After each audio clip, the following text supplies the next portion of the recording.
चलो, कल क्या पढ़ रहे थे? स्वर। स्वर का अर्थ क्या है? स्वर क्या कहते हैं? स्वर एक क्या है उसको पहले बताओ। स्वर एक वर्ण है। स्वर एक क्या है?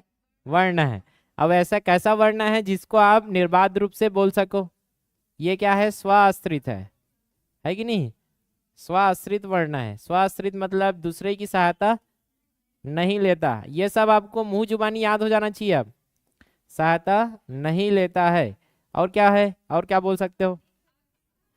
वो तो वर्ण है। सब वर्ण अखंडित होते हैं, स्वर की बात नहीं है। सब वर्ण क्या होते हैं? अखंडित होते हैं। वर्ण है मतलब वो क्या है? सबसे छोटी इकाई है और अखंडित है, क्योंकि सबसे छोटी है इसलिए अखंडित है। अब यहाँ स्वर की बात है तो स्वर क्या है? एक स्वर में निकल जाए, ऐसे करके बताया था ना। एक स्वर में क्या हो जाए? उच्चारण हो जाए। एक स्वर में निकल जाए मतलब उच्चारण हो जाए। उच्चारण कहने का मतलब ये स्वतंत्र, यही है।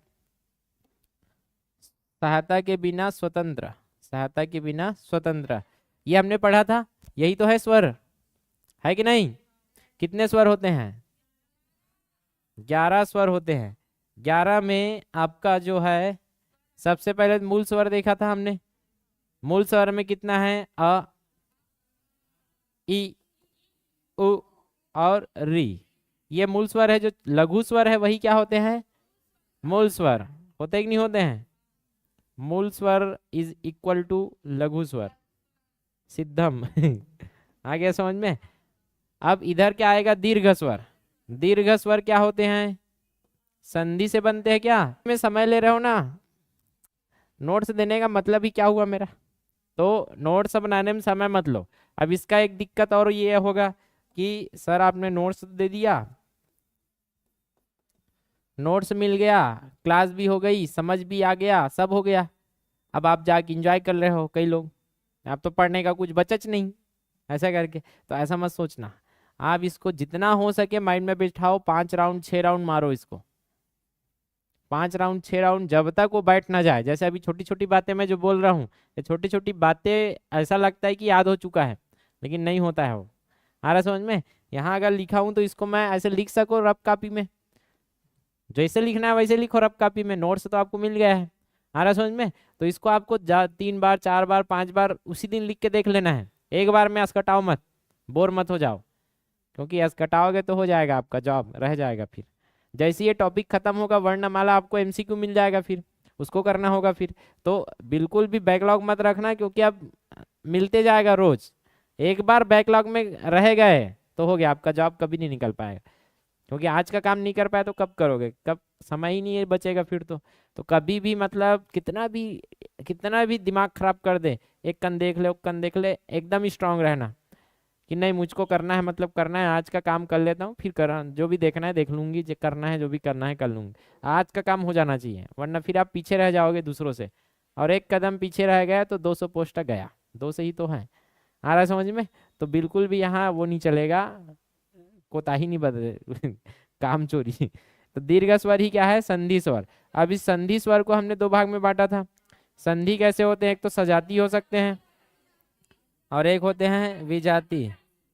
अब सजाती को जोड़ोगे, सजाती सजाती मतलब अ को जोड़ दो, या ई और ई को जोड़ दो, उ और उ को जोड़ दो, तो ये मूल स्वर के ही योग से बने हैं, समान जाति वाले। तो ये आ बनेगा, ये ई बनेगा, ये उ बनेगा, बनेगा। तो ये क्या है? दीर्घ है सब। ये सब क्या है? दीर्घ है। ये दीर्घ स्वर कहलाते हैं, और इसीलिए इसको दीर्घ संधि स्वर भी बोला जाता है, क्योंकि दीर्घ संधि हुआ है। अब यहाँ विजाति में जो बचा वो सब आ जाएगा। 4 बचे हैं।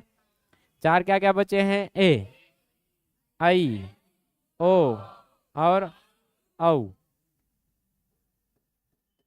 ये बचे हैं। तो ए कैसे बनेगा? आ और आ में क्या जोड़ देंगे? ई या ई। तो ई जुड़ता है तो क्या बनता है? ए बनता है। लेकिन जब इसी ए में, क्योंकि ये तो सेम रहने वाला है, आ सेम रहने वाला है, ए और आई जुड़ता है तो क्या बनता है? आई। ए के साथ आई बनेगा, ई के साथ ए बनेगा। उसके बाद ओ कैसे बनेगा? जब आ में उ या उ जुड़े, उ में ओ बनेगा, और ओ में क्या बनेगा? ओ के साथ। तो ओ और औ के साथ औ ही बनता है, औ बनेगा। क्या बनेगा? औ बनेगा। आ गया समझ में? बनेगा कि नहीं बनेगा? औ बनेगा। इसके बाद हमने ये तो दोनों बता दिया, लघु और दीर्घ बता दिया। उसके बाद मूल स्वर और संधि स्वर, उत्पत्ति के आधार पर मूल और संधि स्वर होते हैं, और मात्रा के आधार पर, उच्चारण के आधार पर लघु और दीर्घ। आ रहा है समझ में?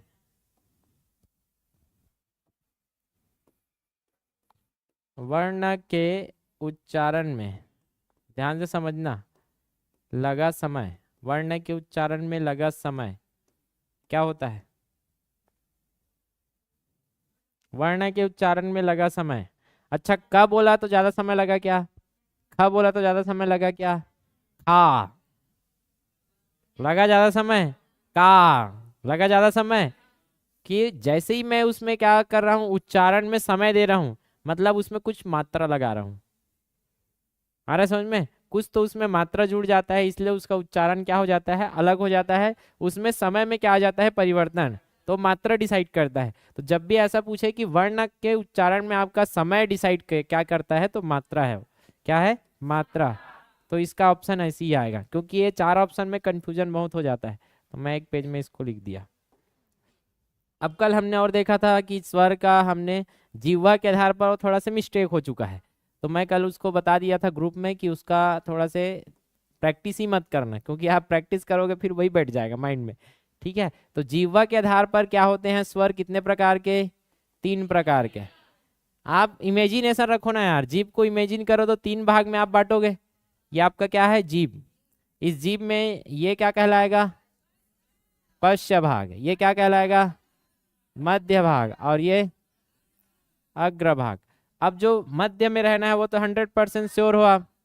क्या हो जाएगा? तो मध्य जीव्या से आप क्या बोलते हो? अब एकदम श्योर और किस में थे? ई में। ई ई ई ई। तो आगे आता है आपका क्या? ई। अब यहां कंफ्यूज हो गए थे, ऊ डाल दिया था हमने। क्या डाल दिया था? ऊ डाला था, है कि नहीं? तो ऊ पीछे जाएगा, ई से बना है ऐ। ऐ ऐ।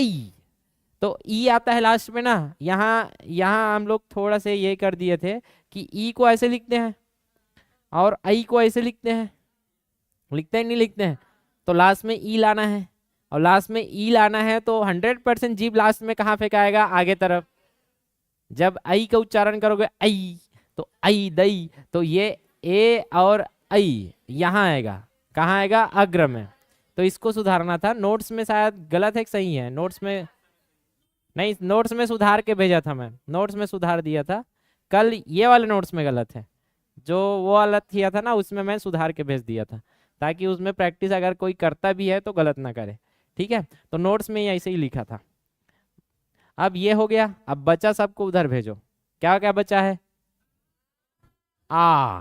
क्या है? तो आ जीप, आ मतलब सामने वाला पूरा खाली हो गया, देखो मुंह। आ मतलब सामने खाली हो गया, जीप थोड़ा पीछे चला गया है। आ। फिर ऊ। तो इसमें भी थोड़ा बीच बीच में आ जाता है जीप पीछे तरफ। ऊ। ऊ। और ओ। औ। ठीक है? ये ले। तो आप उसको याद ही मत करो, री को यहाँ रख सकते हो आप, वहां नहीं डाला हूं शायद नोट्स में। तो इसमें ई आता है ना लास्ट में, तो लॉजिकल ई। तो हालांकि आज तक री पूछा नहीं है, लेकिन हम लोग तुक्का तो इसी में मारेंगे, अब पुस्तक में भी नहीं दिया है। तो री, तो इतना तो समझ आ रहा है कि जीप को पीछे लग के बोल ही नहीं सकते आप री को, वो तो सामने में आ रहा है। तो इसलिए प्रैक्टिस भी जरूरी है, तब वो याद रहेगा। अब इसको आप 2-3 बार करोगे ना तो ऑटोमेटिक प्रश्न बनेगा। कल देखते हैं कितना बनाते हो, क्योंकि कल बिना एमसीक्यू के आप टेस्ट दोगे, फिर संडे को आपको एमसीक्यू मिल जाएगा तो आपका स्ट्रांग हो जाएगा। तो मैं क्या करने वाला हूँ, कल का टेस्ट आपको सरप्राइज है कि अलग, मतलब बढ़िया है सरप्राइज, मतलब उसमें काम कर रहा हूँ अभी, अलग अलग बढ़िया से सब्जेक्ट वाइज रहेगा वो, तो बढ़िया रहेगा, देखेंगे कल। तो ये हो गया जिह्वा के आधार पर। क्या आधार पर? जिह्वा। इसके बाद क्या मिला था आपको? पढ़े थोड़ा बहुत? अच्छा, कल एक और पढ़ लिया था, वृत्त वाला, मुंह खुलने के आधार पर, मुख द्वार के आधार पर। किसके आधार पर? मुख द्वार के खुलने और बंद होने के आधार, खुलने और बंद होने के आधार। तो खुलना मतलब वी, वृत्त, वी मतलब क्या होता है? खुलना। वी मतलब उल्टा टाइप लगता है ना, वी, तो विवृत मतलब खुलना, वृत्त, खुल गया, वृत्त, ठीक है, विवृत, ओपन। इसके बाद क्या है? अर्ध विवृत, अर्ध विवृत, हाफ ओपन, ओपन होगा इसमें, हाफ ओपन। इसके बाद अर्ध संवृत, क्या होगा? संवृत मतलब क्लोज्ड, हाफ, अर्ध है तो हाफ क्लोज्ड। इसके बाद क्या आएगा? संवृत मतलब बंद, लगभग बंद ही रहता है इसमें, क्लोज्ड। तो इसको मैं कल एक्सप्लेन कर चुका हूं कि ओपन मतलब खुला है, मुख क्या है? खुला, खुला है। अर्ध विवृत मतलब क्या है? ये आधा खुला मतलब खुल रहा है, खुल रहा है, खुल रहा है मतलब ये आधा है, आधा है, पूरा ओपन नहीं है, ठीक। अर्ध संवृत में बंद है, आधा बंद हो रहा है, तो ये बंद होता है, बंद होता है, बंद हो रहा है, ऐसे लिख देता हूं, बंद हो रहा है। इसके बाद संवृत में लगभग बंद है, लगभग बंद है। तो जिसमें ओपन करना होता है, तो मैं इसका ट्रिक बता दिया था मैं कल। क्या होता है? ओपन करने बोलोगे किसी मुंह का, तो आ कर बच्चा ऐसे करके, या मैं कल ये भी बता रहा था, किसी का मुंह खुलवाना है तो बस उसको ऐसा लिख के दे दो, चल बोले जोर से करके, जैसे बोलिस्तान डाल दे, ठीक है। तो यहाँ केवल क्या रहता है? आ। अब जिसको बिना मुंह खोले बोल सकते हो उसका पहले निकाल लो, ई, ई बोल सकते हैं, ई ओ ओ, और री इसी के साथ आ जाएंगे, री। आ गया समझ में यहाँ तक? अब इसके बाद क्या आएगा? दोनों, हमको इसको डिसाइड करना था, याद आ रहा है? इसमें क्या आता है? अर्ध विवृत। इसमें क्या होता है? आ वाला जितना भी है, तो आ, ए और आई, ये तीनों एक जैसा है ना उच्चारण, तो अ, फिर ए, फिर आई, आई, इसको ऐसे नहीं लिखना है, आई, आई। तो इसमें क्या होता है? पहले मुख खुलता है फिर बंद होता है, आई, आई, तो पहले खुलेगा फिर बंद होगा, तो खुलता है पहले, और यहाँ पहले बंद हो जाएगा सीधा। तो ये बचा क्या? अब इसमें पूरा बच्चा क्या है? ओ और औ, ओ औ, औ, औ। तो ये याद रहे या ना रहे, 3 याद रखो ऑटोमेटिक। अरे यार, ये गलत हो ही रहा है, ऐसे है ये, आई, हाँ आई तो ठीक है, और औ है, ये ट्रिक था, कंफ्यूज हो ही जाता है देखो, ठीक है। तो आई और औ, तो तब तो ये खुल के बंद, मतलब क्या होता है? खुलता है, आई, आई, आई, तो आ से खुलता है, ये आ से खुलता है। तो यहाँ आपको अभ्यास चाहिए, और अच्छा लगा अभ्यास करके आओ, आओ। अब जो बचा ए और ओ, उसमें खुला है मुंह, आधा खुला है, ठीक है, तो वो बंद होता है। मैं ये बोल रहा हूँ कि आधा खुला है, वो बंद होगा, ऐसा बोल रहा हूँ, पहले से खुला है। इसमें क्या होता है? दोनों मंत्र एकदम बेसिक सा है ना, कि इसमें पहले खुलेगा, इसमें आधा खुला रहता है, वो बंद होता है। इसमें पहले से बंद है, वो थोड़ा खुलेगा पहले, तो खुल रहा है, ठीक है। आई, तो पहले आई, बोलते हो तो खुलता है फिर बंद होता है, आई, आई, आई, खुल रहा है, आई। देखो ना, अपने आप को थोड़ा से मुंह को थोड़ा इमेजिन करके देखो, आई, खुलता है, आई, तो आ में खुलता है फिर ई में बंद होता है, आई, तो पहले खुलता है ना, आई, फिर आऊ, खुला फिर बंद हुआ। और इसमें बोल के देखो एक बार, ए, ए, इसमें आधा खुला का खुला है और लास्ट में बंद हो जाता है, तो बंद ही हो रहा है, इसमें पहले खुलता नहीं है, सीधा बंद होता है उसमें, ए। ना कि इसमें ऐसे हो रहा है कि पहले खुल रहा है, ऐसा हो रहा है क्या? नहीं, ए हो रहा है सीधा, ए और ओ, तो ये बंद हो जाता है सीधा, ये सीधा क्या हो जाता है? बंद। लेकिन उसमें क्या होता है? पहले खुलता है, तो जब मुख द्वार खुल रहा है ऐसा प्रतीत हो, तो वो है अर्ध विवृत, और जब बंद हो रहा है ऐसा प्रतीत हो, तो वो है अर्ध संवृत। ऐसे इसको क्या किया जाता है? एक्सप्लेन किया जाता है। अरे एक्सप्लेन कोई करता नहीं है, देखना ना यूट्यूब में ऐसे कभी असकट लगे ना, तो घूम के देखना जरा, बड़े बड़े हिंदी के जो टीचर है ना, वो लोग कैसे पढ़ाते हैं।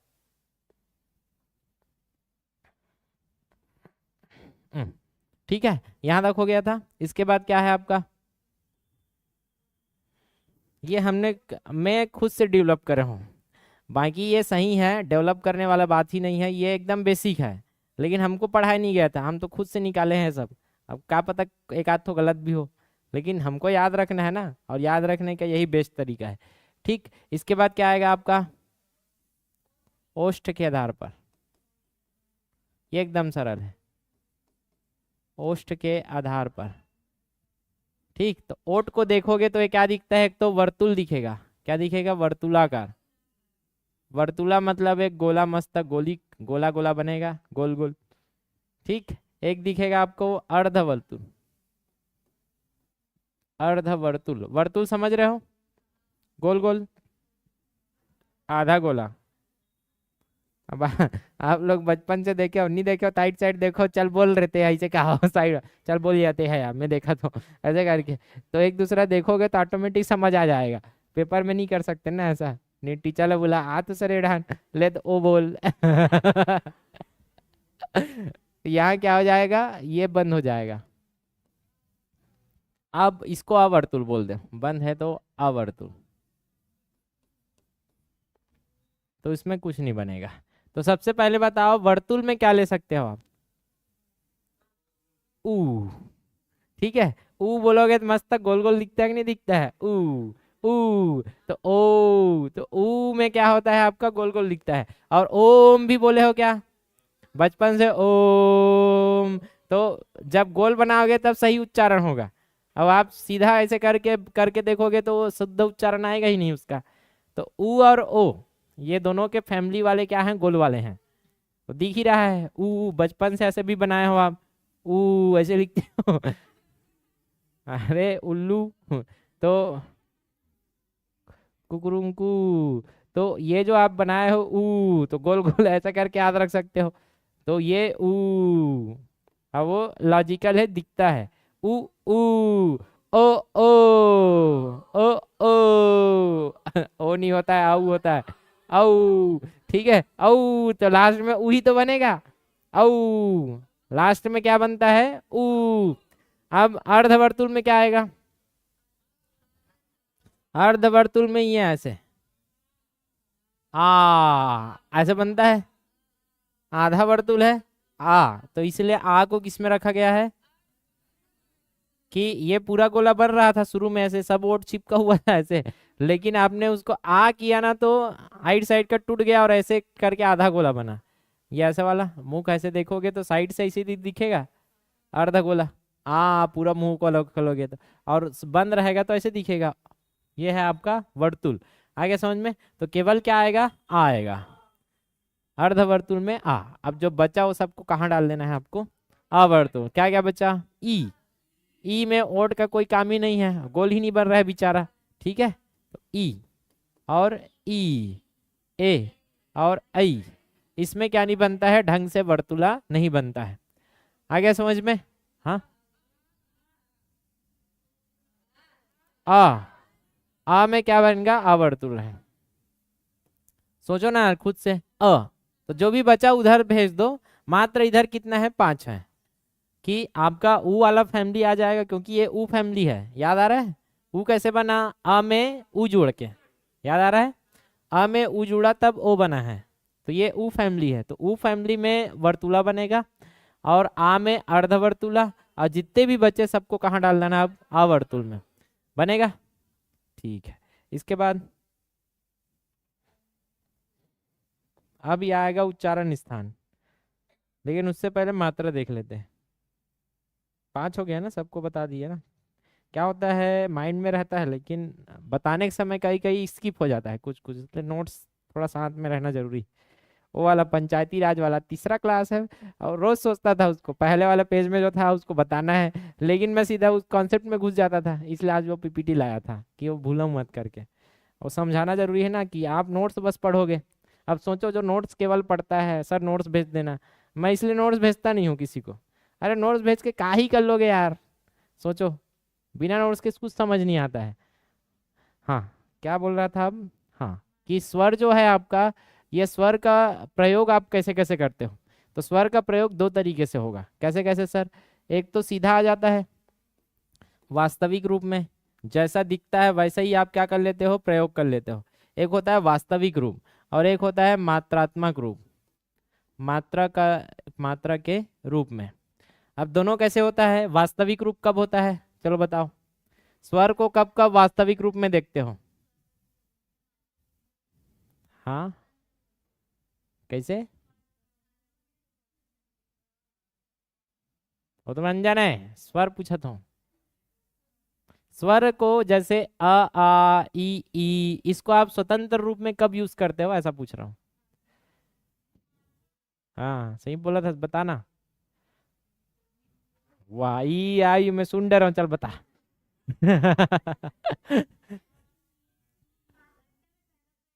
हाँ, शब्द में जब पहले ही स्थान में आ जाता है क्या, स्वर, तो वो वास्तविक स्वरूप में आता है। किस में आता है? क्योंकि याद करो, स्वर हमेशा किसके साथ लगता है, व्यंजन के साथ। लेकिन व्यंजन है ही नहीं तो कहाँ लगेगा भैया, वो तो स्वतंत्र रूप से आएगा। आ रहा है समझ में? तो शब्द में जब क्या हो, पहले आए, शब्द में पहले आए, तब वो क्या होता है, वास्तविक रूप में है। जैसे इमली। अब ध्यान से देखोगे ना तो यहाँ आप देखो कि ये वाला जो ई है, ये किस में आया है, वास्तविक रूप में। ऐसे तो पढ़े हो स्वर, लेकिन यहाँ भी एक स्वर लगा है। कौन सा स्वर? ला में बड़े ई की मात्रा लगा है, लेकिन ये स्वर आपको दिख ही नहीं रहा है। दिख रहा है क्या? नहीं। वो स्वर किस मात्रा, किस रूप में आया है, मात्रा। उसमें बड़ी ई की मात्रा आप बोलते हो ना, वो बड़ी ई की मात्रा लग के आया है। अच्छा, माँ में कुछ स्वर है क्या? कैसे नहीं है?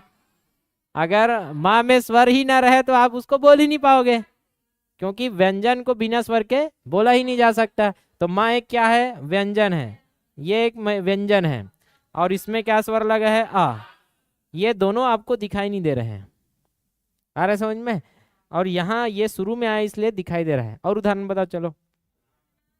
अनार। अनार में भी क्या आ गया, पहले स्वर आया इसलिए वास्तविक रूप में। ये भी क्या है, वास्तविक रूप में। अब बताओ, आ और ई को छोड़कर बताना है। उल्लू। जो नहीं बताई सो उल्लू। अब बताओ, औ। ओखली। Very good. औरत। हाँ, अब जिसको 12 खड़ी बचपन से याद है वही बोलेगा। आ अनार, आ से आमा, आ से आम, ठीक है। उसे उन, उल्लू। अब आ गया समझ में? आप बिना सिस्टमेटिक नहीं सोचते हो तो याद नहीं आ रहा था। जैसे ही बोला सिस्टमेटिक सोचो, आ अनार, आ आम करके सबका याद आ गया होगा। ऋषि ऋषि मुनि बोलोगे फिर। आ गया समझ में? तो शब्द में जब पहले आए तो वास्तविक रूप होता है। और एक और बताओ, एक और कंडीशन है जब वो वास्तविक रूप में आ सकता है। जल्दी बताओ, सोचो। लास्ट लास्ट वाले में कैसे देते, लास्ट टाइम लिखा है ये इमली। हाँ तो वो तो अपवाद है भाई। नहीं, लास्ट वाला नहीं है वो लास्ट वाला नहीं है, वो आप ढंग से बोल नहीं पा रहे हो। पढ़ाई में कुछ तो और है, खोजो उसको। पढ़ाई में हाँ, लगातार 2 बार क्या आ जाए, स्वर। तो एक स्वर जो शुरू वाला है वो तो मात्रा में हो जाएगा। अब एक स्वर तो मात्रा नहीं लगा पाओगे ना, तो वो स्वर वास्तविक रूप में आ जाता है। क्या हो जाए, लगातार 2 स्वर आ जाए। लगातार 2 स्वर आ जाए, तो लगातार 2 स्वर आ जाए तो क्या हो जाता है, वास्तविक रूप। कहने का मतलब जैसे अभी बोले ना, बढ़ाई, पढ़ाई बोले क्या, अच्छा ठीक है, पढ़ाई। तो यहाँ क्या हुआ देखो, इसका मैं अगर वर्ण विच्छेद करूंगा तो पा आएगा, फिर आ आएगा, फिर ढ़ा आएगा। यहाँ तक आया। ढ़ा एक व्यंजन है, कल ही तो देखा था, उत्क्षिप्त व्यंजन। अब ढ़ा के बाद क्या आया है, आ। ये एक स्वर लगा इसमें, लेकिन उसके बाद एक और स्वर लगा, ई। तो ये स्वर तो इसके साथ हो लिए ढ़ा करके, लेकिन उसके बाद एक और स्वर आया, तो ये स्वर अपने आप में क्या हो गया, वास्तविक रूप में आ गया। तो वास्तविक रूप में कब आता है, जब लगातार क्या आ जाए, 2 स्वर। आओ उदाहरण बताओ। हाँ, पिछला खबर बोलो दोनों जन, नोट्स में है ऐसे का। ले बताओ, वो कहाँ स्वतंत्र रूप में है जी? ये मैया हो।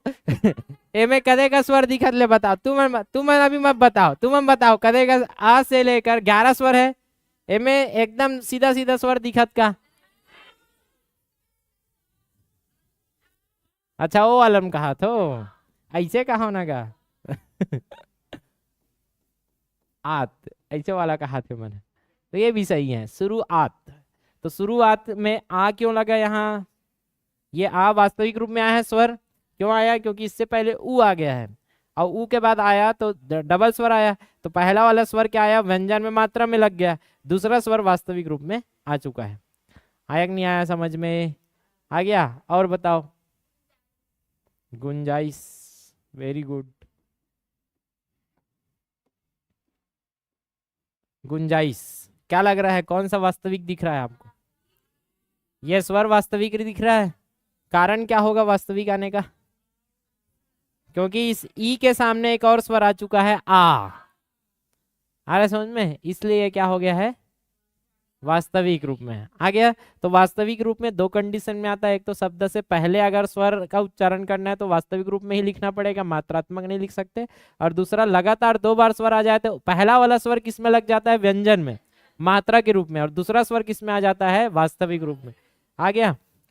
अब मात्रा, तो मात्रा के रूप में मतलब व्यंजन के उच्चारण को सही करने के लिए, मात्रा मतलब सीधा देखो व्यंजन, जो आप व्यंजन पढ़े हो, ये व्यंजन को आप बोल ही नहीं सकते, अभी ये भी पढ़ाऊंगा मैं क्या है, तो ये आप बोल नहीं सकते, क बोलोगे तो आ आएगा लास्ट में, आएगा कि नहीं आएगा, तो क है, ख है, ये सब क्या है, व्यंजन है। इसको अगर बोलना है तो इसके साथ क्या लगाते हो आप, स्वर लगाते हो। तो व्यंजन का सही उच्चारण, व्यंजन का सही उच्चारण किससे होता है, स्वर से, स्वर की सहायता से बोलते हो। तो व्यंजन का सही उच्चारण किससे होता है, स्वर से। और जैसी व्यंजन के साथ लगेगा स्वर, तो आप ऐसे तो नहीं लिख सकता जैसे अब यहां लिखा था,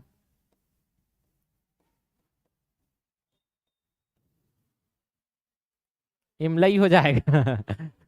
जो कि असार्थक है, निरर्थक शब्द है, आ गया समझ में। तो इमलई तो ऐसा बनेगा नहीं, तो जैसे ये आएगा इसके साथ लग जाएगा ये, क्योंकि यहाँ हलंत लगेगा, ये हलंत है मतलब वो मात्रा के रूप में क्या हो जाएगा, जुड़ जाएगा। अगर हलंत नहीं है तो नहीं जुड़ेगा, क्योंकि इसमें एक स्वर आ चुका है, जैसे शुरू में लिखा था ना।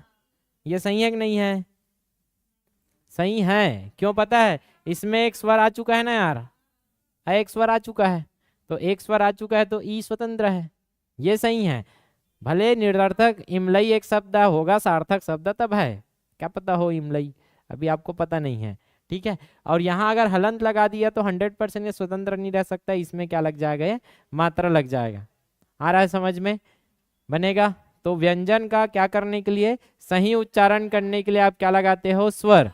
लेकिन स्वर किस रूप में आता है, स्वर से होता है, और स्वर आता है मात्रा के रूप में, स्वर आएगा मात्रा का रूप धारण करके, हे माँ काली, तो मात्रा का रूप धारण करेगी यहाँ कौन, स्वर, और यहाँ वो खुद वास्तविक रूप में प्रकट होती है। हमारा समझ में, जब जब धर्म अधर्म बढ़ेगा तो मैं वास्तविक रूप में आऊंगी, और व्यंजन का साथ देने के लिए मात्रा के रूप में आऊंगी। तो मात्रा एक क्या है, स्वर है, और स्वर जब व्यंजन के साथ उसको सहायता, उच्चारण के सहायता के लिए लगता है तो उसी को क्या कहते हैं, मात्रा। और एक और परिभाषा बताया अभी मात्रा का, याद करो, अभी बताया था ना मात्रा, उच्चारण में लगने वाला समय, वही क्या है, मात्रा है। तो वही तो हुआ क्या, आया कि नहीं आया। अब इसमें देखोगे तो मात्रा के रूप में आया है, तो कितने मात्रा होता है, ऐसे पूछे तो कितने होते हैं, 10 मात्रा।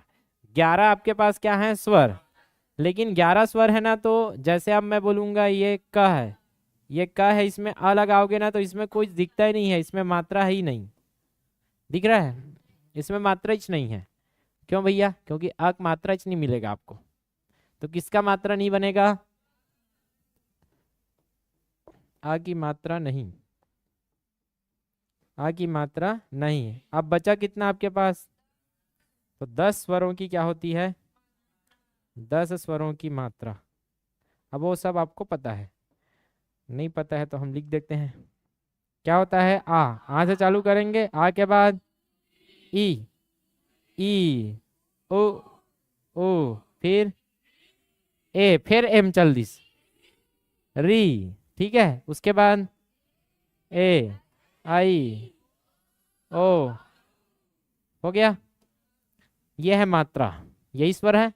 अब इसके मात्रा क्या क्या बनेगा, इसका मात्रा कैसे लगाते हो आप, यहाँ व्यंजन रहेगा, यहाँ एक लाइन और लगा देते हो, ये एक्स्ट्रा लगता है।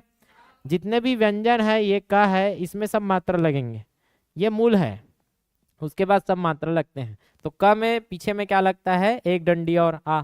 ई में तो ये व्यंजन के पहले लगता है, एक मात्रा ऐसी मात्रा जो व्यंजन के पहले लगता है वो है छोटा ई, छोटी ई।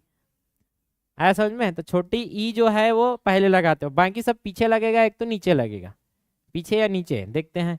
बड़ा ई कहाँ लगेगा, बड़ी पीछे लगेगा, ऐसे लगाते हो, यहाँ व्यंजन और उसके पीछे लगता है ऐसे। इसके बाद ऊ, ये ऐसे लगता है, यहाँ जो भी व्यंजन रहेगा उसके नीचे टुपले लग जाएगा, बनेगा। और ऐसे लेकिन मत डाल देना, ऐसे नहीं होता है। आ रहा है समझ में? जो व्यंजन है उसी के नीचे लगेगा, उसके बाद क्या हो जाएगा, ये होगा।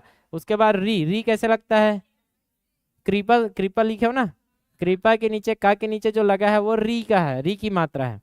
आ गया समझ में? उसके बाद ए कहाँ लगेगा, फिर से ऊपर, ये तीनों नीचे लगा है, ये व्यंजन के बाद में लगा है, ये व्यंजन के ऊपर लगा है ए। और आई को कैसे लिखते हो, आई इसमें नहीं रहता, लेकिन इसमें रहता है मात्रा में, ऊपर में, पता है ना सबको। और आई का हम लोग डबल लगाते हैं, तभी तो होता है आई। उसके बाद ओ का क्या लगाओगे, तो ए जैसा हो जाएगा, है कि नहीं? तो इसके साथ में ऐसे ओ लगेगा। उसके बाद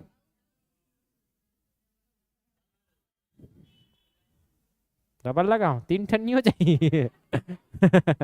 डबल लगाओगे, ये व्यंजन है, और डबल लगाओगे तो ऐसे नहीं हो जाएगा, ऐसे लिखते हो। तो एक ही रहता है, ऊपर में डबल लगेगा। आगे समझ में? और गलती से अगर कुछ हो जाता है तो आप तुरंत चेक कर सकते हो, लिख कर सही हो रहा है कि नहीं, ऑटोमेटिक लिख कर देख सकते हो। तो पहले व्यंजन के पहले केवल एक ही मात्रा लगता है, वो कौन है, ई। नीचे में क्या क्या लग रहा है देखो, उ और री। और ऊपर में क्या क्या लग रहा है, ये सब ऊपर में। अब बाद में पूछे तो बाद में आ लग रहा है, बाद में ई लग रहा है, और बाद में वो दोनों भी लग रहा है। ऐसा देखा जाए तो क्या क्या, ओ और औ, क्योंकि मात्रा तो लगाना पड़ेगा ना बाद में, तो बाद और ऊपर दोनों है वो। अभी तक ऐसा प्रश्न नहीं आया है, लेकिन प्रश्न यहाँ बन सकता है। ये ऐसी कौन, बाकी सब में तो आपका वो है, और नीचे वाला में भी बन सकता है, ऐसी कौन सी मात्रा है जो व्यंजन के नीचे नहीं लगता है। तो 4 देगा और 3 सही कर देगा, एक को गलत करेगा वो, क्योंकि 3 है।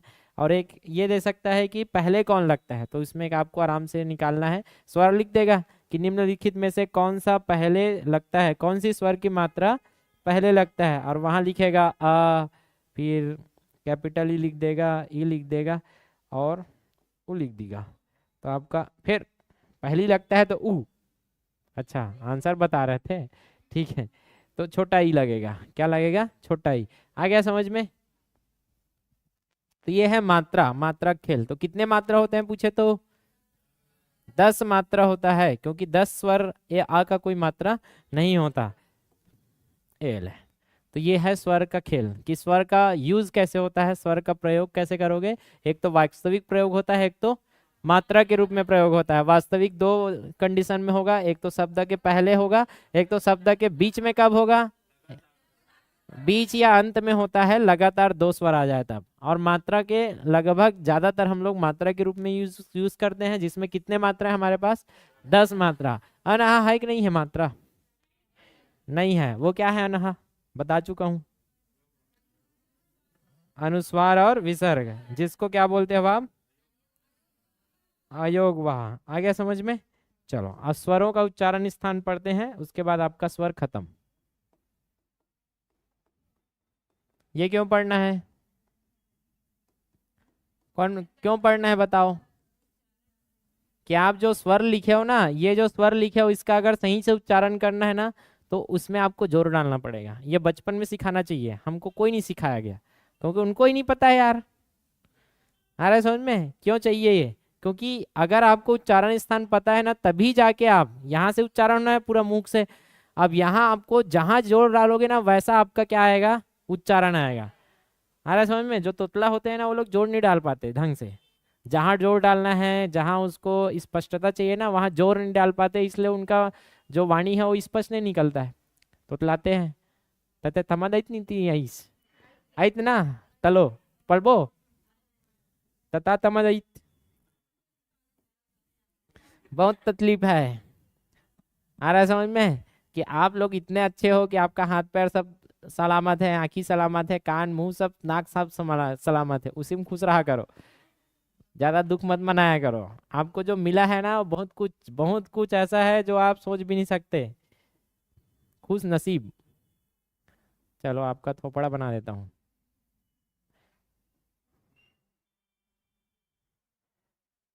बिना डड्डी खो जाएगा।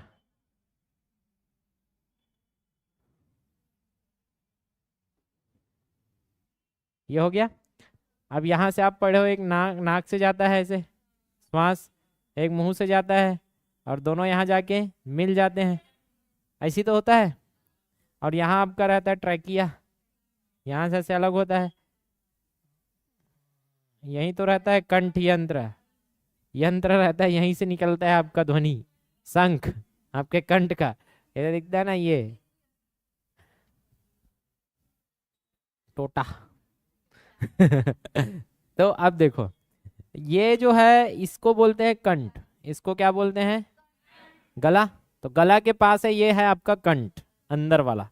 उसके बाद क्या होगा, ये ऐसे जाओगे ना तो यहाँ आपका मुख है, ये क्या है आपका मुख, ये ऐसे मुख है, थोड़ा सा ऊपर है ये ऐसे है। तो जैसे ही आओगे ना तो ऊपर वाला जो है, ऊपर वाला एकदम ऊपर, वो क्या है तालू, वो क्या है तालू, ये है आपका तालू। तो ऊपर में तालू है, ये तो कंठ, उसके बाद क्या है तालू, उसके बाद यहाँ दांत है, पहले मैं दांत बना देता हूँ, सरहा दांत आप लोगों का, ये आपका क्या है दांत। तो ये जो दांत है ना उसके जो ऊपर है जो मसूड़ा, मसूड़ा है ना, तालू और दांत के ऊपर वाला जो इलाका है, तो दांत के ऊपर और तालू के बीच एकदम ऐसे दिखता है ना जिसमें दांत गड़े हैं, आ रहा है समझ में, वो है मूर्धा।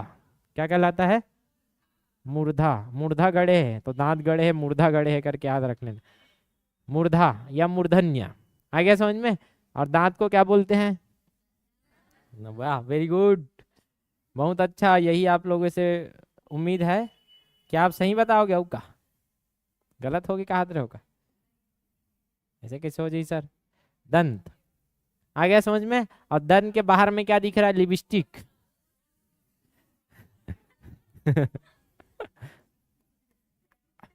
ओस्ट, ठीक है।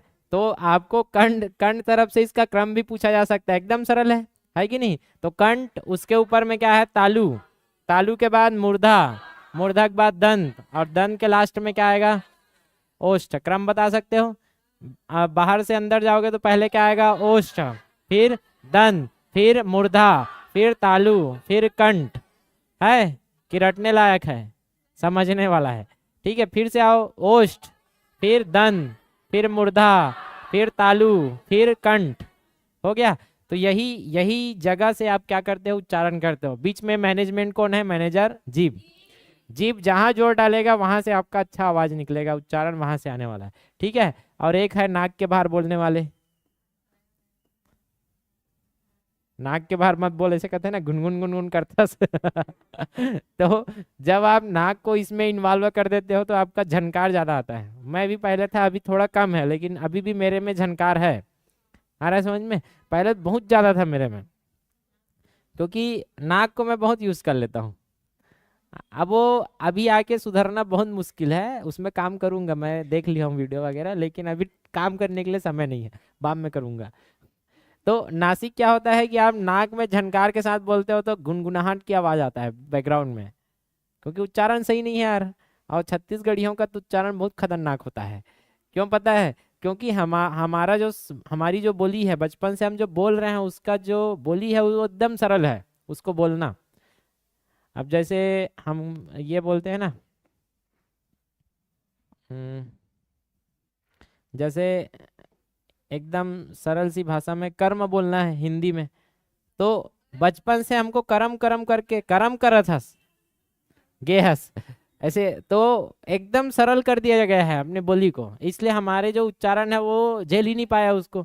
और अभी अचानक से आप करके आओगे तो नहीं हो पाएगा, बचपन से हमको ये सिखा ही नहीं जाता है, हमारे लिए तो समझ ही नहीं आता कि क्या है। आ रहा है समझ में? तो अब आपको कल मैं बताऊंगा कि इनका अलग अलग क्या है उच्चारण स्थान है।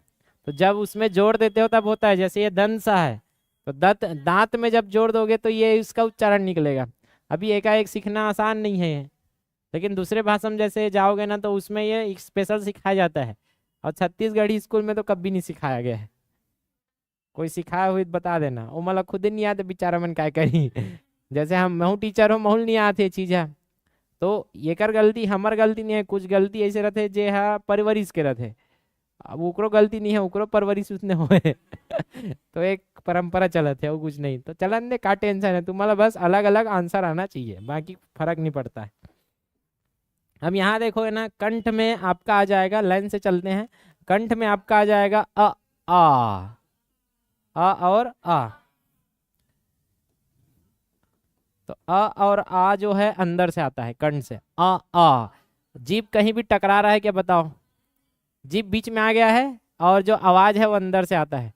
और ये मैं बताया था जीभ की जरूरत नहीं है आ बोलने के लिए, तो जिसका जीभ काम नहीं कर रहा है वो कंठ तो काम करता ही है, तो कंठ से बोल देता है वो अ और आ, इसमें जीभ का ज्यादा रोल नहीं है। अब आ के बाद क्या आएगा? तालु आएगा नहीं, स्वर क्या आएगा? आ ई। तो इसमें जीभ थोड़ा मुड़ के ऊपर तरफ चला गया है, जोर से बोलोगे समझ आएगा, आ ई ई। तो आ बोलते ही ई बोलते हो तो जीभ कहाँ जाता है? ऊपर। तो ये तालु है, तालु से क्या आता है? ई। टेका है कि नहीं टेका है? अब जीभ को नीचे करके ई बोल के दिखाओ तो, या दांत में टेका के ई बोल के दिखाओ, नहीं बोल सकते हो, जीभ वही तरफ जाइए तभी निकलेगा आवाज, और नहीं अगर जीभ को वहां नहीं ले जाओगे तो उच्चारण सही नहीं आएगा। तो उच्चारण स्थान जब पता रहता है तभी उच्चारण क्या आता है? शुद्ध आता है। अब क्या आएगा? आ ई, उसके बाद उ। क्या लग रहा है? उ में ओड को बिना गोल करे बोल के दिखाओ। नहीं, ओट को गोल करना च नहीं है, ओट का यूज करना च नहीं है, आप बोलो उ। उ नहीं होगा सर। तो कहने का मतलब ओष्ठ के बिना आप क्या नहीं बोल सकते? उ नहीं बोल सकते, ओष्ठ के बिना क्या नहीं बोल सकते? उ नहीं बोल सकते। तो क्या क्या हुआ? कंठ से आपका आया आ। तो मैं गूंगा से याद करवाया था इसको, जो गूंगा है जिसका जीभ सही नहीं है वो भी आ बोल सकता है, ऐसे करके बोलते हैं ना। और ऊपर जाओगे तो ई, तालू में टेकता है ई, और उ सीधा दिखता है ओष्ठ में। हो गया याद? री कहाँ होना चाहिए? तो री बोलो जोर से, उसमें तालू में भी नहीं रहता, एकदम दांत में नहीं जाएगा, एकदम बीच में जाके खुसर जाएगा जीभ।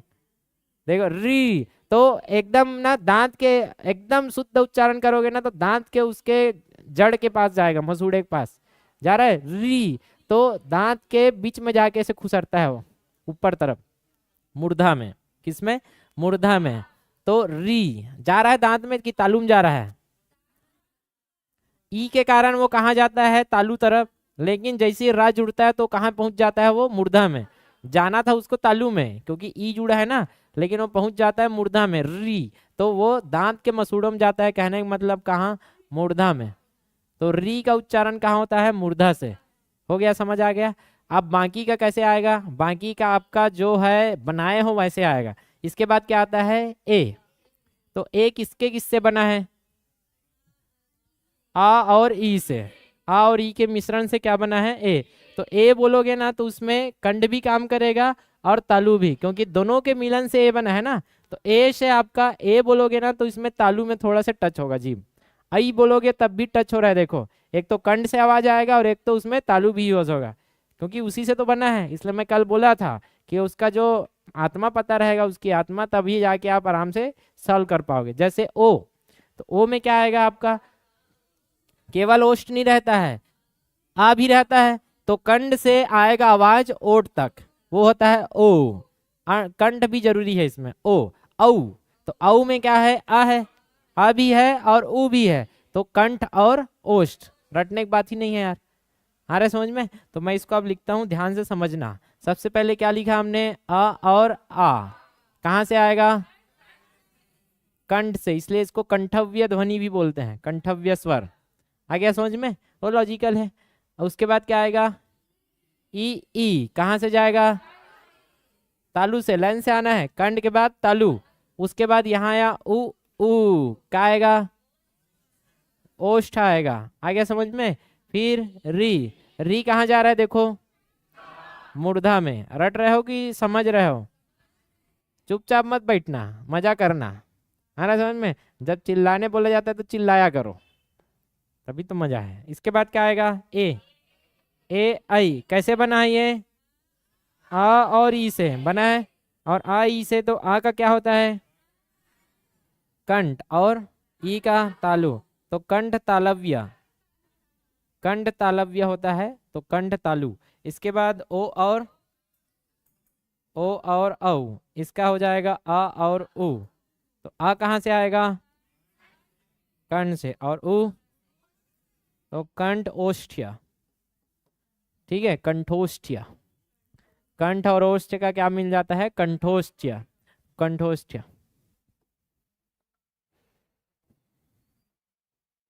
ये ले, हो गया उच्चारण, है सरल। औ का करूं, औ समझ आ गया ना? अब क्या करेंगे, इसी 12 खड़ी बचपन से पढ़े हो, तो मैं एकदम बेसिक बता देता हूँ, क्योंकि डर लगता है मुझे पेपर में आ जाएगा तो थोड़ा बहुत याद तो रहे। चलो, 12 खड़ी के बारे में क्या क्या जानते हो? कचटतब स्पर्श व्यंजन है। 12 खड़ी क्या होता है,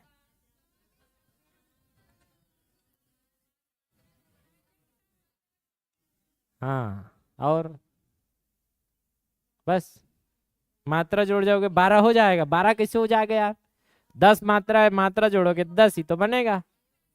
हाँ, पूरा पूरा बोलो ना, तो ऐसे बोलना है अब आपको कि व्यंजन जो है क्या है, व्यंजन, ये व्यंजन जैसे क है, क एक व्यंजन है। अब उसमें क्या जोड़ोगे आप,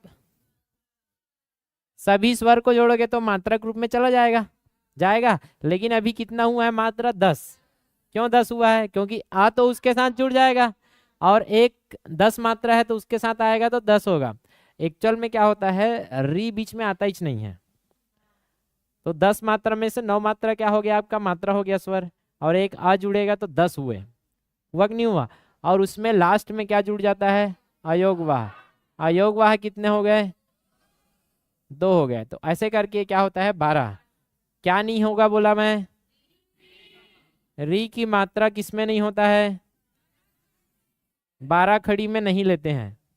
आ रहा समझ में? जैसे क्री आपको 12 खड़ी में नहीं मिलेगा, क्री है, श्री है, सृष्टि आप लिखते हो ना, तो ये सब 12 खड़ी हिस्सा नहीं है। तो ये जो री की मात्रा है ये 12 खड़ी में नहीं है। जैसे तृष्णा लिखे हो आप, तृष्णा, तो ये जो त्रि है ये 12 खड़ी का हिस्सा नहीं है। आ गया समझ में क्या बोल रहा हूँ? इसके बाद अयोगवाह तो हो गया, स्वर हो गया, व्यंजन हो गया, री की मात्रा हो गया। अच्छा, व्यंजन आप कितने पढ़े हो? इसको मैं अभी अपडेट कराऊंगा, क्योंकि कल अच्छा हुआ बता दिया। तो आप न्यूज वगैरह में कुछ पढ़ते हो ना, तो बता दिया करो। 33 हो गए हैं, मतलब नहीं 33 नहीं, टोटल 52 वर्ण है, एक और व्यंजन जुड़ चुका है, अभी 53 वर्ण हो चुके हैं। तो उसको आज अपडेट कराऊंगा, वो नोट्स में आप लिख देना अगर प्रिंट करवा चुके हो तो, और नहीं करवाया तो मैं अपना नोट्स में तो कर दिया हूँ अपडेट। तो अभी वही पढ़ने वाला है इसके बाद। तो जितने भी व्यंजन है ना, उसमें आपका क्या नहीं मिलेगा, अंगा। अंगा का कभी देखे हो 12 खड़ी, अंगा, इंगी, अंगा उंगू बनेगा क्या, नहीं बनता है। अंगा का 12 खड़ी नहीं बनेगा, कि अंगा इंगी कर रहे हो, ऐसा कुछ होता ही नहीं है। और क्या नहीं होता है, इया, ई बोल के देखो ना, नहीं बनेगा। तो इया और अंगा का 12 खड़ी नहीं होगा। अब बचा क्या आपका, पंचम वर्ण में ना का तो होता है यार, और नहीं होगा तो निर्मा कैसे लिखोगे, रहना ही पड़ेगा। णा भी होता है, वाणी कैसे लिखोगे, तो जिसका यूज होता है उसका तो 12 खड़ी लगाना पड़ेगा ना आपको।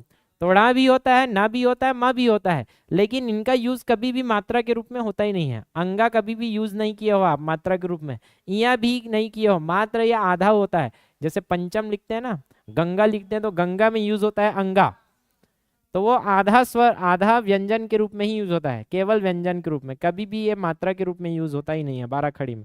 तो केवल क्या अंगा और या यूज नहीं होता, बाकी सब व्यंजन के आपके 12 खड़ी हैं, केवल किसके नहीं है, अंगा और या के। बाकी जितने भी व्यंजन हमने पढ़े हैं सबका है। जैसे अभी कल 40 पढ़े थे तो आज 41 हो गया है, बट नहीं 39 पढ़े थे तो 40 हो चुका है। अब उसमें आप 2 और हटा दो तो 38 व्यंजनों का आपको क्या मिलेगा, 12 खड़ी। आ गया समझ में। और क्या बता सकते हो, और कुछ फैक्ट है इसमें।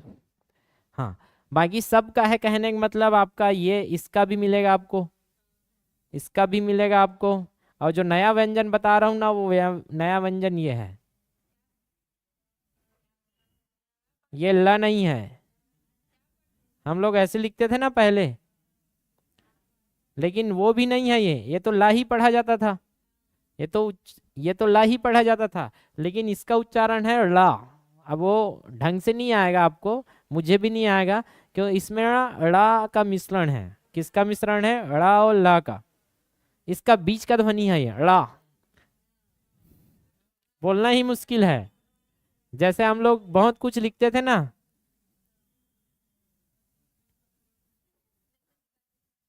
बचपन से आप तिलक, बाल गंगाधर तिलक लिखते आए हो। अब ये तिलक मराठी नाम है, आ रहा समझ में। अब तिलक मराठी नाम है तो उनके जो नाम है ना, मूल नाम, वो ऐसे लिखे जाते हैं। लेकिन हमारे व्यंजन में, क्योंकि हिंदी भाषा में ये व्यंजन ही नहीं था, तो हम क्या लिखते थे, तिलक। अब ये उनके नाम के साथ गद्दारी हो गया है कि हम उनके नाम को सही से उच्चारित नहीं कर पा रहे हैं। क्यों, क्योंकि ला ला होता है, ला ला होता है, तिलक। अब वो उच्चारण सही से आएगा नहीं हमको, क्योंकि हमारे उसमें अभ्यास में नहीं है ना ये। लेकिन हाँ, जो भाषी हैं, जैसे अब मैं बोला था देवनागरी लिपि में मराठी भाषा को लिखते हैं। अब मराठी भाषा वाले के पास वर्ण नहीं रहेगा तो कैसे करेंगे वो लोग, तो उनके लिए एक वर्ण जोड़ दिया गया है ड़ा। आ गया समझ में, क्या जोड़ दिया गया है, ड़ा। इसका हम लोग और कल डिटेल देखेंगे, अभी तो इतना जानो आप। तो इसका भी क्या होगा, 12 खड़ी होगा, क्योंकि ये व्यंजन है, व्यंजन है मतलब उसका 12 खड़ी तय है। तो किसका 12 खड़ी होता है पूछे तो व्यंजन का। अपवाद क्या है, अंगा और यहाँ का 12 खड़ी नहीं होता है, बाकी जितने भी व्यंजन है सबके क्या होंगे, 12 खड़ी। क्योंकि 12 खड़ी में जब स्वर जुड़ जाते हैं वही क्या हो जाते हैं आपके 12 खड़ी। और साथ में अन अहा भी जुड़ेंगे लास्ट में, क्या क्या, अनुस्वार और विसर्ग। आ गया समझ में। अब यही अनुस्वार और विसर्ग देखते हैं, अयोगवाह। तो अयोगवाह खत्म कर देते हैं, कल व्यंजन चालू करेंगे। एकदम सरल है, वैसे भी बता दिया हूँ आपको।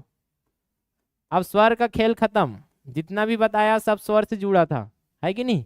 सबसे पहले क्या देखा, स्वर क्या होते हैं। सबसे पहले तो मैं क्या बताया, भाषा परिचय, कि भाषा और लिपि वगैरह सब क्या है, कैसे बने, क्यों बनाया, क्या हुआ, सब ठीक है। उसके बाद क्या बनाया हमने, वर्ण, कि सबसे छोटी इकाई वर्ण होता है, मतलब सबसे छोटी जो बोला वो ध्वनि है, ध्वनि को लिखित में लिखा वो वर्ण है। वर्ण क्या है, जो अखंडित है, ये सब हमने देखा। अब उसी वर्ण में हमारे हिंदी में 52 थे, अभी 53 हो गया बता रहे हैं, कल उसका और डिटेल में दूंगा। तो 53 वर्ण में हमने क्या देख लिया है, अभी 11 को, 11 वर्ण मतलब स्वरों को देख लिया है। 11 वर्ण का हमने पूरा पहले देखा कि क्या क्या होते हैं, उनका प्रकार देखा कि कितने प्रकारों से बांट सकते हैं वो देखा। फिर उनका क्या देखा हमने, उसका यूज कैसे करते हैं, वास्तविक रूप में कि मात्रात्मक रूप में। उसके बाद लास्ट में उसका क्या देखा, उच्चारण, आ रहा समझ में। और उसी से बनने वाले 12 खड़ी, उसको खत्म किया। ये पूरा हर टॉपिक को मैं टच कर दिया स्वर से। अब बचा क्या, अयोगवाह, क्योंकि स्वर के बाद अयोगवाह लिखे हो, नोट्स में याद आ रहा है। अयोगवाह में क्या क्या है, अन और आहा, बचपन से ही पढ़े हो, अन और आहा। ये अन को क्या बोलते हैं, अनुस्वार, अन को क्या बोलते हैं, अनुस्वार। और आहा को बोलते हैं विसर्ग। अच्छा, ह हकार की ध्वनि किस में आता है, ऐसा पूछ दे तो क्या लोगे आहा सर्ग में आता है, कोई भी बता देगा यार। तो ऐसे ही बोला जाता है, इसमें विसर्ग में क्या आता है, हकार की ध्वनि।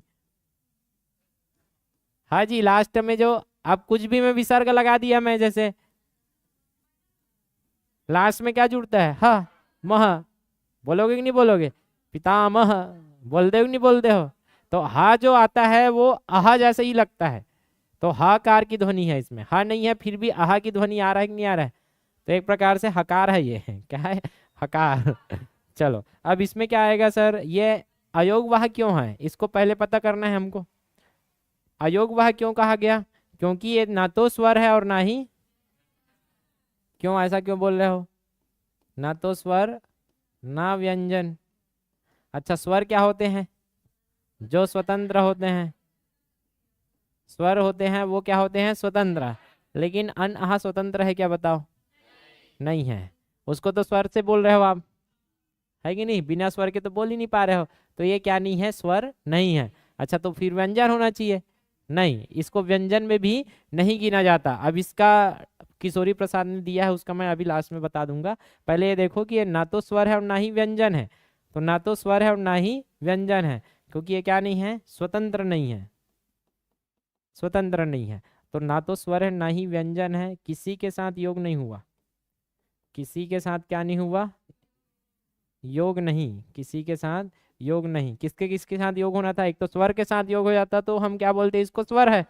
व्यंजन के साथ अगर योग होता तो व्यंजन है बोलता, लेकिन ये दोनों के साथ योग नहीं हो पा रहा है, लेकिन फिर भी ये अपना क्या कर रहा है, जो अर्थ है उसको वहन कर रहा है। जरूरी है कि नहीं है ये, अंगूर कैसे लिखोगे अगर नहीं रहेगा आपके पास अनुस्वार तो अंगूर लिख ही नहीं पाओगे आप, अगुर हो जाएगा ये तो अर्थ है कि नहीं है इसका, है, क्योंकि वर्णमालम रहना जरूरी है, इसलिए ये वहन तो कर रहा है, लेकिन ना तो ये स्वर है और ना ही व्यंजन, योग ही नहीं हो पा रहा है, इसलिए ये चूंकि योग नहीं हो पा रहा है और वहन कर रहा है किसको, अर्थ को, इसलिए इसको क्या बोला गया, अयोग।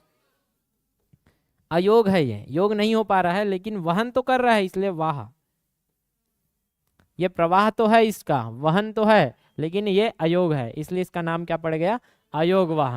आ रहा है समझ में। तो अयोगवाह में कितने हैं, मात्र 2। अब देखोगे ना तो आप ऐसे याद करना इसको कि ये ऐसा है कि स्वर, आपको पूछेगा ऐसे कि स्वर व व्यंजन के बीच की कड़ी, व्यंजन के बीच की कड़ी क्या है, अयोगवाह।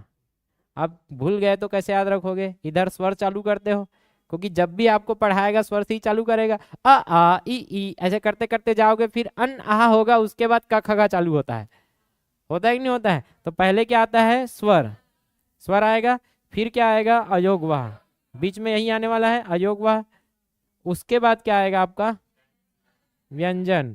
तो ये बीच की कड़ी है कि नहीं है, अयोगवाह क्या है, स्वर और व्यंजन के बीच की कड़ी है। ये हो गया सर। इसके बाद में अभी क्या बता रहा था कि किशोरी प्रसाद, पूरा नाम क्या है,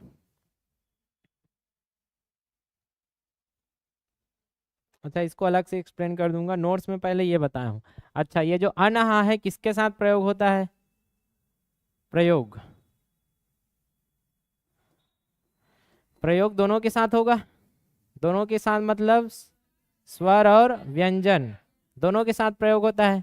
जैसे स्वर के साथ अभी लिखा था अंग, अंगुर, अंग, ये सब क्या है, स्वर के ऊपर में क्या यूज हो रहा है, अनुस्वार यूज हो रहा है, तो स्वर के साथ भी यूज होता है और व्यंजन के साथ। चलो व्यंजन के साथ बताओ जल्दी, रंग, हाँ रंग, और कंगन,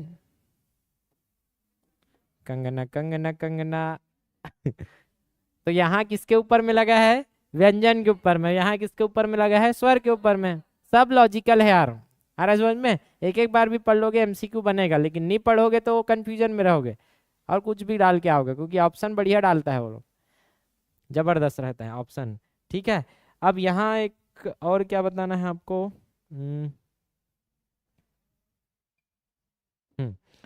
पंडित किशोरीदास के जो कहानी है वो मैं बताता हूँ आपको कि एक्सप्लेन कैसे किया। जैसे मैं अयोगवाह का एक्सप्लेन किया ना, वैसे ही सब व्याकरणाचार्य जो रहते हैं वो सब क्या करते हैं, एक्सप्लेन करते हैं। तो पंडित किशोरीदास क्या बोलते हैं कि ये अयोगवाह क्यों है, उसको बता रहे हैं अयोगवाह। तो सबसे पहले बोलते हैं अयोगवाह के लिए, अब ये दोनों में से एक होना चाहिए, स्वर होना चाहिए कि नहीं होना चाहिए, स्वर नहीं है, ऐसा बोल दिया। किसने बोला? किशोरीदास ने। तो आप पूछोगे क्यों नहीं है, तो आप बोलोगे सीधी सी बात, क्योंकि ये स्वतंत्र नहीं है, स्वतंत्र उच्चारण नहीं हो पाता, इसलिए ये क्या नहीं है, स्वर नहीं है। तो स्वर के परिभाषा से बाहर हो गए। कौन कौन? अन आहा, तो स्वर नहीं है। अब वो बोले कि हाँ चलो व्यंजन बोल रहे हो तो व्यंजन को परिभाषित करो कि व्यंजन नहीं है तो क्यों नहीं है। स्वर का तो एकदम सरल है, क्योंकि ये तो खुद स्वर की सहायता ले रहा है, तो ये क्या है, स्वर नहीं है। लेकिन जो स्वर की सहायता लेता है वो तो व्यंजन में डाल देना था आपको, क्यों नहीं डाले भाई व्यंजन में, क्यों नहीं डाले? चलो जल्दी बताओ।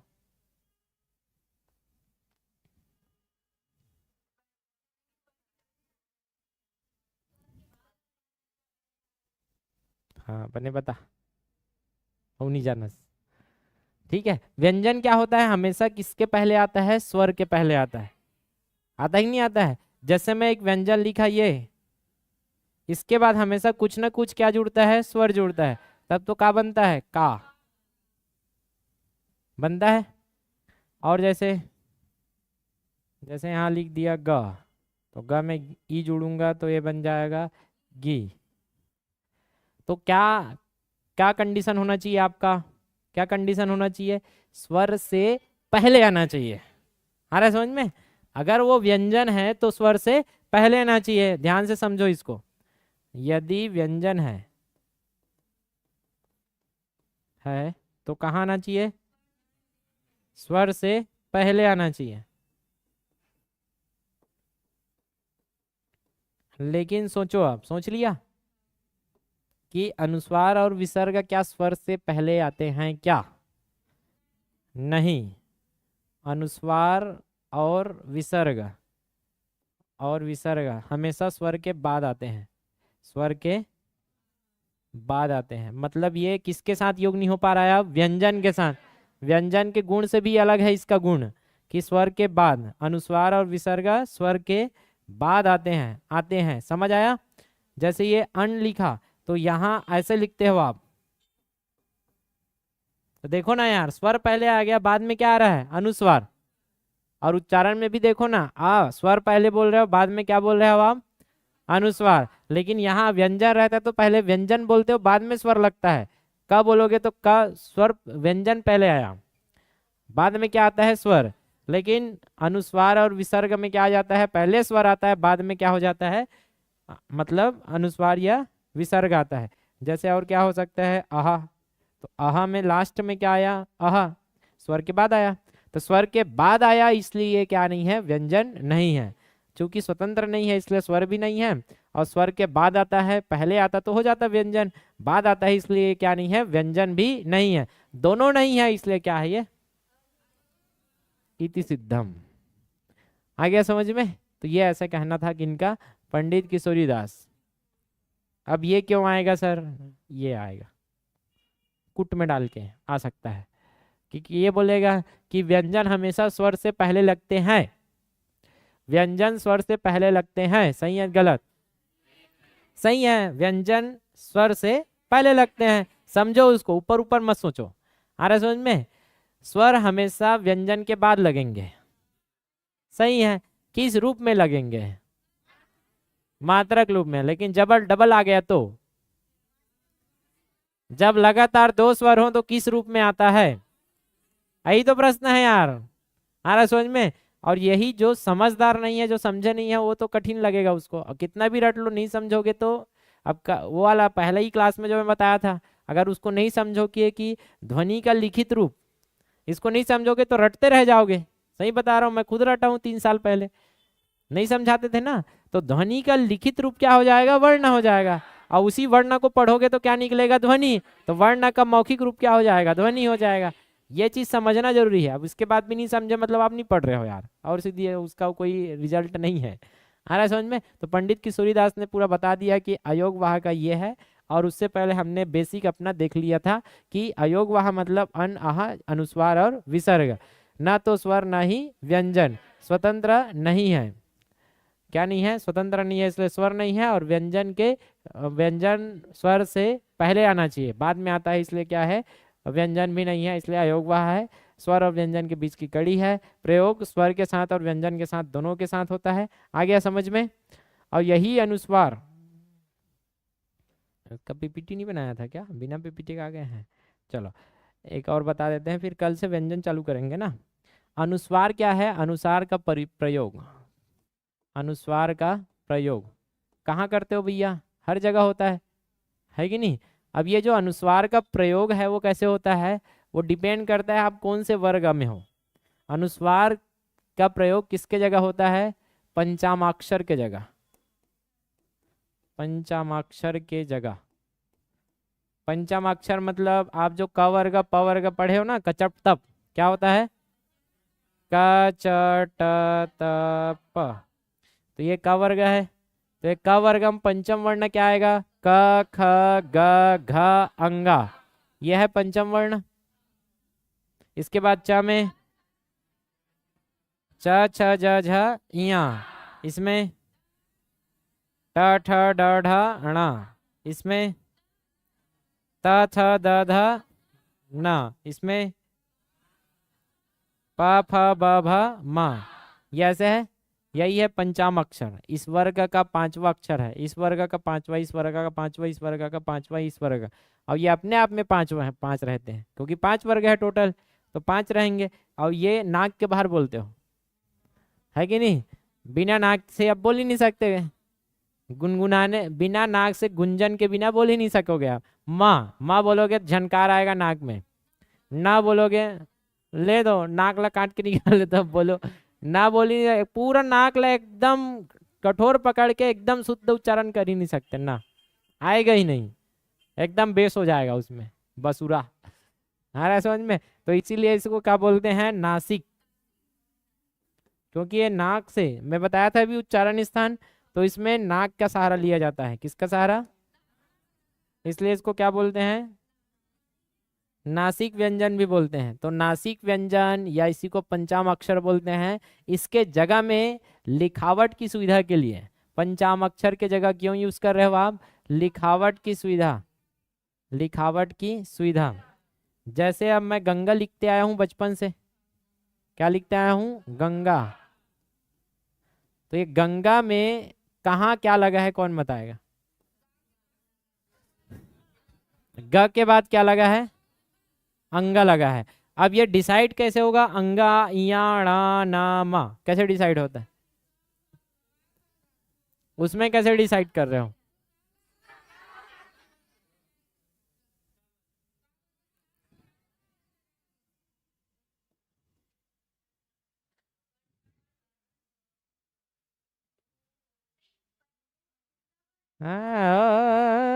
हो गया ना? उसमें गा गा था तो पहले गा को ही ले लिए थे, पहले को नहीं देखते, बाद वाले व्यंजन को देखना है। किसको देखना है? बाद वाले व्यंजन जो है ना उसके साथ लगता है। जो भी है आधा अधूरा, वो बाद वाले व्यंजन के अनुसार लगेगा। कहने का मतलब जैसे इस वर्ग में क्या क्या आता है? इस वर्ग में आता है क ख क ख ग घ आता है। इसमें क्या आएगा? च छ ज झ इया। इसमें क्या आएगा? ट ठ ड ढ। इसमें क्या आएगा? त थ द ध। इसमें प फ ब भ। तो जब ये है क ख ग घ है तो इसके पहले हमेशा अंगा लगेगा, अंगा के अलावा दूसरा काम नहीं करेगा। आ रहा है समझ में? तो हमेशा ये चारों वर्ण के पहले अंगा लगता है। छ ज झ, च छ ज झ के पहले इया लगता है। ट ठ ड ढ के पहले णा लगेगा, त थ द के पहले ना लगेगा और माँ लगेगा। बचपन से लिख रहे हैं लेकिन हमको नहीं पता था। अब ध्यान से समझो, अब मैं आपको प्रैक्टिस कराता हूँ। जैसे लिखा मैं गंगा, तो देखो दूसरा वर्ड देखो, दूसरा वर्ण क्या है? गा है। तो यहाँ गा, ये गा के पहले क्या लगेगा? अंगा, इसलिए ये सही है गंगा। ये और इसको ये अधूरा आएगा, इसमें स्वर नहीं जुड़ा है इसलिए हलंत लगेगा। क्या लगेगा इसमें? हलंत, मतलब आधा है वो, आधा।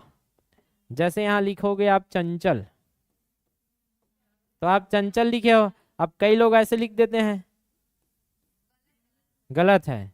क्या ये? गलत है, क्यों भैया? च के साथ हमेशा क्या लगेगा? आधा में च वर्ग में क्या है? देखो इया है, तो च छ ज झ के साथ हमेशा इया लगेगा। क्या लगेगा? इया। तो इसका अगर मुझे पूछे तो सही रूप क्या है? ये सही रूप है, ये दोनों क्या है? सही रूप। लेकिन लिखावट की सुविधा के लिए अंगा क्यों लिखे हैं, इया क्यों लिखे हैं? क्योंकि लंबा चौड़ा जाता है लिखोगे तो। उससे अच्छा ये पंचाम अक्षर को किसमें कन्वर्ट कर देते हैं? अनुस्वार में। किसमें? अनुस्वार में। अब ये पहले वाले वर्ण में अनुस्वार में लगता है, उसके पहले वाले में, तभी तो बाद में उसका उच्चारण करोगे। क्योंकि अभी अभी देखा, ये अनुस्वार का उच्चारण क्या होता है? बाद में होता है। अनुस्वार क्या होता है? बाद में उच्चारित होता है। बाद में क्या होगा? उच्चारित। अभी देखा कि नहीं देखा? व्यंजन के पहले उच्चारण होता है कि बाद में? स्वर के बाद आता है कि नहीं आता है? अन आता है बाद में, इसलिए पहले वाला में लगाना पड़ेगा, तब तो ये निकल के यहाँ उच्चारित होगा। आप यहाँ लगा दोगे तो गगांग हो जाएगा। ठीक है, तो बाद में होता है हमेशा स्वर के बाद में, इसलिए यहाँ लगेगा, तब तो बाद में क्या होता है? वो उच्चारित होता है। तो उच्चारित बाद में होता है, लेकिन लगता कैसे है? वर्ण के पहले। तो यहाँ च वर्ग है तो च के पहले इया लगेगा, चंचल सही है। आगे समझ में? जैसे यहाँ लिखा था अभी कंठ, क्या लिखा था? कंठ। अब ठ के पहले कौन सा वर्ग है? ठ वर्ग। ठ मतलब ट ठ ड ढ ण, तो ये ण लगेगा। ठ के पहले क्या लगेगा? ण, तो ये कंठ, ये सही है। आगे समझ में कैसे यूज करना है? अब यहाँ देखो, हिंदी आप बचपन से लिखते आए हो ऐसे, हिंदी ये भी सही है लिखावट की सुविधा से, और ये भी सही है। अब दा है, दा, तो दा है तो आधा ना लगेगा, दा है तो ना है, हिंदी, ये सही। आ गया समझ में? इसके बाद क्या है? इसका कोई उदाहरण? पंप। ये पंप।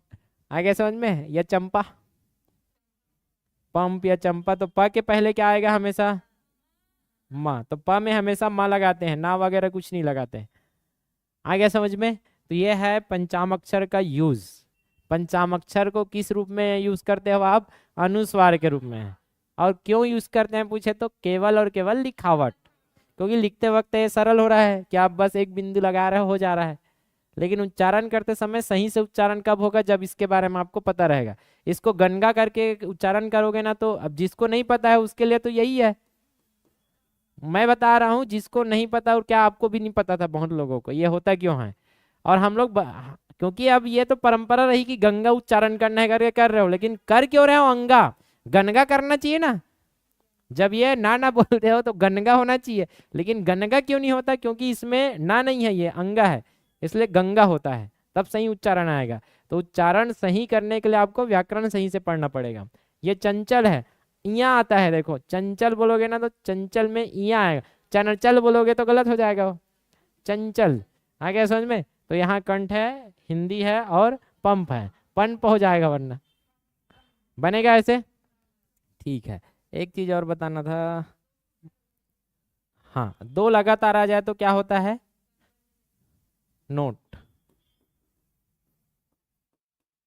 दो पंचामक्षर लगातार आए, पंचामक्षर मतलब समान वाले, दो समान पंचामक्षर क्या है? लगातार। फालतू का क्यों? मिटाने का सिस्टम है तो बने लिख देता हूँ। क्या होगा? चलो बताओ।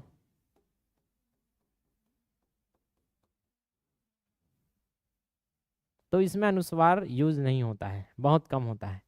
जैसे आप ऐसे लिखे हो क्या?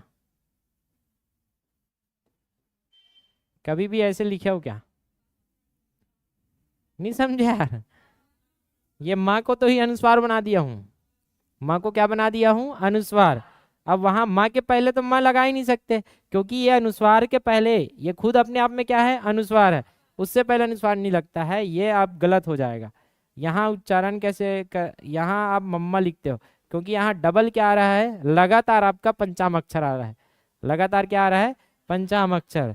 जैसे और है हाँ, कभी भी ऐसे लिखे हो गन्ना। ये भी तो सही है गन्ना, लेकिन गलत है, क्योंकि ये आपको पूरा पूरा सही नहीं देता है उच्चारण, इसलिए क्या हो जाता है? गलत। इसको हमेशा क्या लिखा जाता है? पूर्ण रूप में, गन्ना। तो जब क्या हो जाए? दो समान पंचाम अक्षर आ जाए तो पंचमाक्षर को उसी रूप में लिखा जाता है, वास्तविक रूप में। आ रहा समझ में।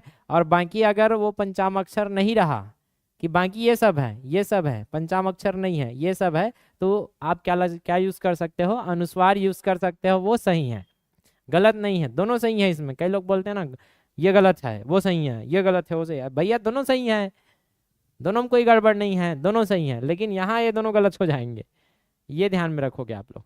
आया समझ में। तो ये हो गया अनुस्वार का प्रयोग। तो अनुस्वार का प्रयोग किसके जगह किया जाता है,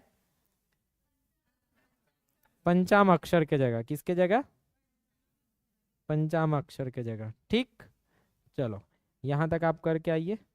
जय हिंद, जय छत्तीसगढ़। दोस्तों, अगर आपने ये वीडियो यहाँ तक देख लिया है, इसका मतलब हमारे पढ़ाने का तरीका आपको समझ आ गया होगा कि हमारा काम केवल पढ़ाना नहीं है, बल्कि आपको गवर्नमेंट जॉब के लिए तैयार करना है। यहाँ ये जो शिखर एजुकेशन का ये रास्ता हमने तैयार किया है, इसके लिए हमको 7 साल से ज्यादा समय लग गया है। ये पूरा फुल्ली डिजाइन कोर्स है, हमने 7 साल से जो बच्चे को जो जरूरत है ना उसको एनालिसिस किया, जो भी चाहिए। बचपन से मेरे पढ़ाने का इंटरेस्ट था, इसलिए मैंने बहुत सारे जॉब छोड़कर केवल इसी लाइफ को चुना कि मैं पढ़ाऊंगा, और पढ़ाऊंगा तो मैं तैयार करूंगा आपको। अगर आप भी भटक चुके हो, ऐसे जगह से पढ़ो जहां आपको डायरेक्ट रास्ता मिले। तो हमने कैसा रास्ता बनाया, अगर हमारा रास्ता पसंद आए तो आप हमारे रास्ते को ज्वाइन कर सकते हो। सर, शून्य से शिखर तक पहुंचने का ये ब्लूप्रिंट तैयार है, ये फुल्ली डिजाइंड कोर्स आपको मिलने वाला है। सिलेबस ट्रैकर आपको मिलेगा, सबसे पहले आपको रास्ता क्लियर होगा कि कहां जाना है। ये सिलेबस के साथ आप निकलोगे। क्लासेस तो हमारा देखा ही होगा, नहीं देखा तो यूट्यूब में बहुत सारी क्लासेस पढ़ा है। यूट्यूब हमारा आपके तक पहुंचने का एक रास्ता था।